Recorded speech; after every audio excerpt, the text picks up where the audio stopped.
is the Celebrity Afterlife Report podcast.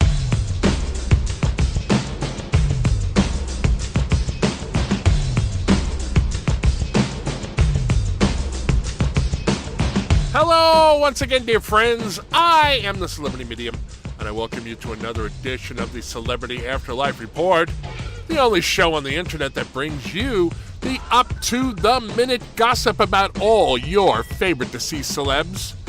It's a busy scene up there, and my Next World contacts and I do our best to keep you informed on just what's happening. There's a lot to get to this week, so I probably should just get going.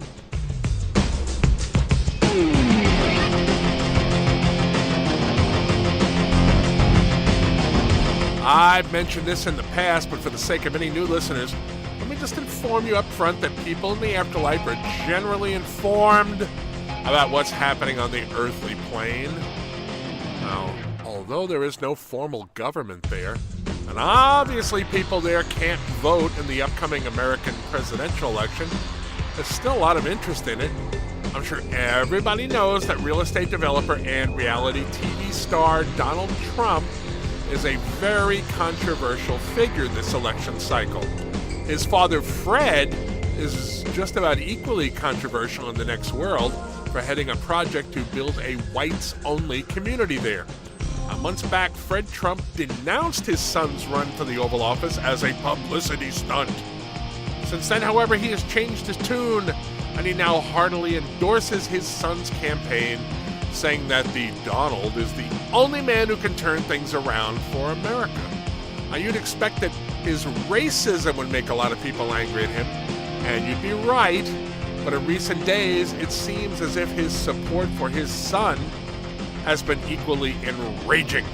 A source tells me he saw Fred Trump eating across from him in a fancy restaurant just the other night. A young diner approached him, yelling that his son was a racist piece of crap. Except he didn't say crap. He continued denouncing Donald's run for the presidency until Fred gestured and his bodyguard, a giant of a man I'm told, came over. The bodyguard physically lifted the man off his feet and carried him bodily out to the street. Now, everybody in the restaurant was buzzing about this, as you would imagine, but Fred carried on eating his steak as if nothing had happened. It seems as if the nasty tone of this election cycle has even carried over to the afterlife. I find myself wondering if this kind of thing will escalate as the election nears.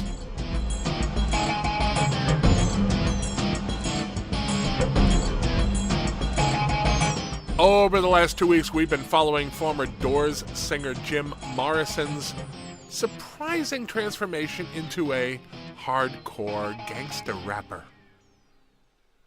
Jim seems to have given up trying to get any traction for his band, The Real Legends, as a rock act, and has taken his new manager, Jerry Heller's advice to switch direction. Heller was the man who propelled legendary rap group NWA to superstardom. To the surprise of just about everyone, Morrison and his crew seem to be headed for success this time.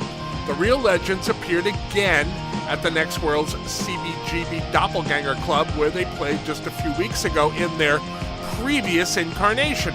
The crowd, which I'm told was prepared to ridicule the band, was silenced when the Lizard King and Company launched into a set that included a rap version of the Doors hit People Are Strange. If they came to laugh, the audience was disappointed, as the song, I'm told, was a huge hit. According to what I've heard, Morrison seems to be sincere about his new musical direction and is giving it everything he's got.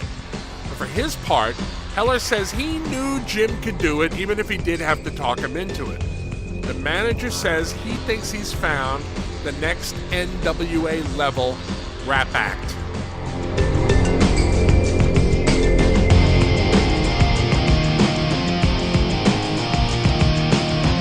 Regular listeners also know that former American President Abraham Lincoln took up mixed martial arts fighting a few months back, much to the dismay of his Next World wife, singer-actress Whitney Houston. So upset with Abe's decision to step into the octagon was Whitney, that she has moved out of their home and threatened divorce. Despite that, Mr. Lincoln went through with his scheduled bout versus Muhammad Ali. To everybody's surprise, Lincoln won that fight 2 minutes into round 2. Now, a few weeks ago, I told you that the president has scheduled another fight, this one against former professional wrestler Randy Macho Man Savage. If Honest Abe will listen to his wife's pleas, maybe he'll take advice from the friends who, I'm told, have said publicly that his win against Ali has made him overconfident. The story goes that Lincoln only won because he used wrestling moves against Ali, who had trained to defend against them. Now, Randy Savage, of course, would be at no such disadvantage. Now, for his part, Abe isn't granting any interviews at the moment, but according to a source, he is saying privately that he may have a surprise or two for Savage when they get into the octagon together.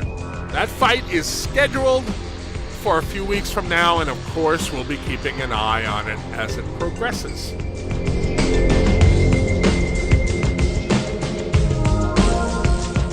Several months ago, I reported to you that Orville and Wilbur Wright, the brothers who invented the first working airplane, had unsuccessfully tried their hand at porn acting.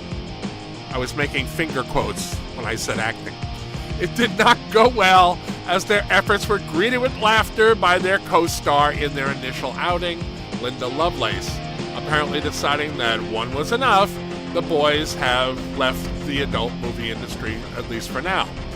Several months before they decided to go into porn, in a story that, to be honest, I had totally forgotten about, the Wrights were talking about joining Earthly Plane movie star John Wayne in a wing-walking venture. The Duke had run into his own career problems after starring in a remake of the original Terminator movie, which was not received well by critics or the public. The three announced that they were going to do an old-fashioned barnstorming tour, with them taking turns standing on top of a biplane as it did loops over a crowd watching from below. Now, for reasons unknown to me, that plan was pushed back, but now it seems things are back on track. A source tells me he has seen test flights above some farmland in the afterlife. Word I've gotten is that the tests went well, and that the three men expect to go on tour sometime in the next few months.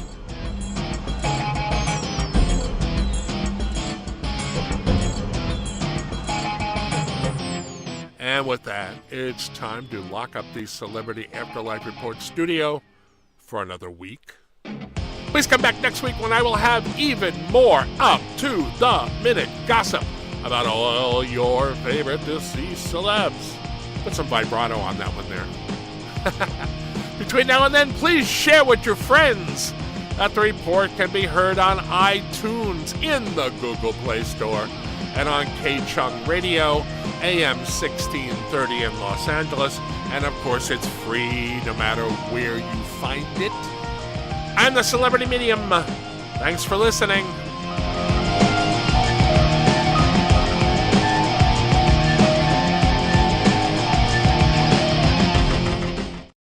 You've been listening to the Celebrity Afterlife Report podcast. To ask a question about your favorite deceased celebrity, call 818-3-MY-DREAM. 818-3-MY-DREAM. 818-369-3732.